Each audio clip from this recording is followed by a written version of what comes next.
டேய் ரிசப்ஷன் இங்க அங்க என்னது வெடி வாங்குற? இல்ல பெருசு, ஏதாவது விட்டக்குறை தொட்டக்குறை இருக்குமான்னு பாக்குறேன். ஒன்னும் கண்ணில் பட மாட்டேங்குதே. நீ இப்படியே ஃபீல் பண்ணிட்டு ஒரு நாளைக்கு ஒரு தெருவே கூடி அப்பான்னு கூப்பிட போகுது. அதுல என்ன உனக்கு அவ்வளவு கஞ்சித்தனம்? ஒரு ஊரேன்னு சொல்லலாம்ல. அது சரி, எவங்க கேட்க போறாளோ என்ன நண்பா என்னமா ஃபீல் பண்றான். Hello sir. ஆனந்த் வாழ்த்துக்கள். இவர் மிஸ்டர் விஜய். டேய் வாடா கிஃப்ட் கொடுத்துட்டு சாப்பிட்டு போலாம். அடச்சே இறேன் போலாம். ஹலோ, நீங்க வந்ததுக்கு ரொம்ப சந்தோஷம் சார்.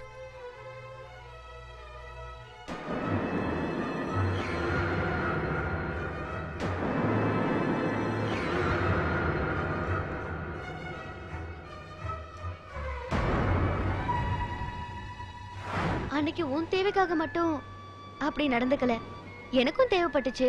ஹெவியா தலைவலி வந்தா ஒரு காஃபி சாப்பிட்டு சரி பண்றது இல்லையா, அந்த மாதிரி தான்.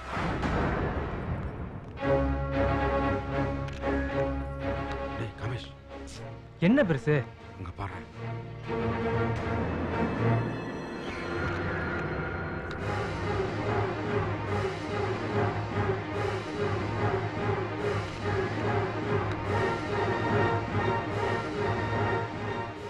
ஆனந்த் ரொம்ப நல்லவன்டா. அவனுக்கு போய் ஊரறிய தாலி கட்டி பொண்டாட்டின்னு வேற சொல்லிட்டான். என்ன பண்றது என்ன செய்யறதுன்னு தெரியல. தலையே வெடிச்சிற மாதிரி இருக்கு. என்னடா வாழ்க்கை. நீ இவ்வளவு சாதாரணமா இருப்பேன்னு நான் நினைக்கல. ஐ லவ் யூன்னு சொல்லி என்ன அசிங்கப்படுத்திட்டியே. டேய் நம்ம அங்க போனோம்னா அந்த பொண்ணு பாப்பா மனசு சங்கடப்படும். தயவு செஞ்சு வாடா போயிடலாம்.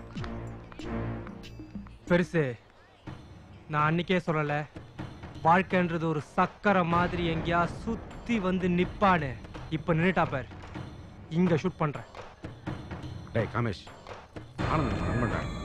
தயவு செஞ்சு உன் ஈகோவை அவன்கிட்ட காமிக்காத ப்ளீஸ். சொன்னா கேளுடா ப்ளீஸ். டேய் காமேஷ்.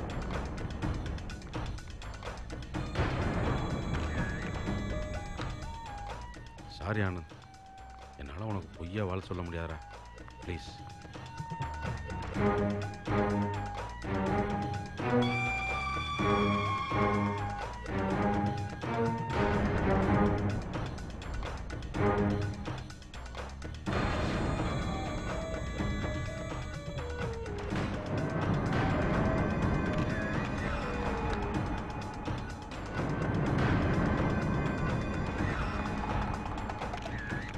மறக்காம ஃபோன் பண்ணேன். Yeah, I'll call you later. Bye. Hi Kamesh. ஹாய்டா, all the best. Thank you. எங்க அண்ணா வரல? வருவார். ஏய் இவ சுபா, இவன் close friend Kamesh. Hi. Hi. அப்புறம்டா ரொம்ப சந்தோஷமா இருக்க?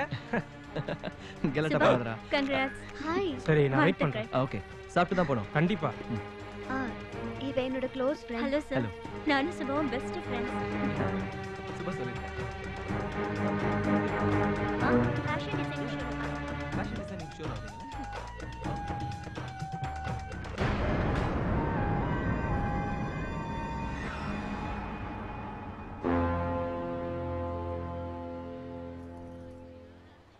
Thank you, Mr. Ravi.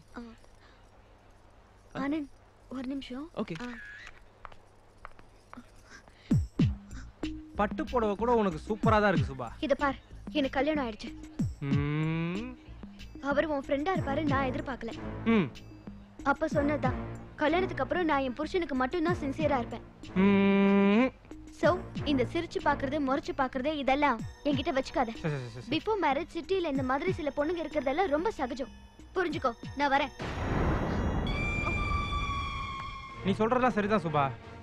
உனக்கு கல்யாணம் ஆகி புருஷன் கிடைச்சிட்டான், சின்சியரா இருக்கணும்ன்ற தப்பே இல்லை. ஆனா எனக்கு ஒன்றும் பொண்டாட்டி கிடைக்கலையே. நீ தானே சுபா சொன்ன 19ஆம் நூற்றாண்டின் பழைய மஞ்ச பையா இருக்காத 21st செஞ்சுரி யூத்தா இருன்னு. மாறிட்டேன்.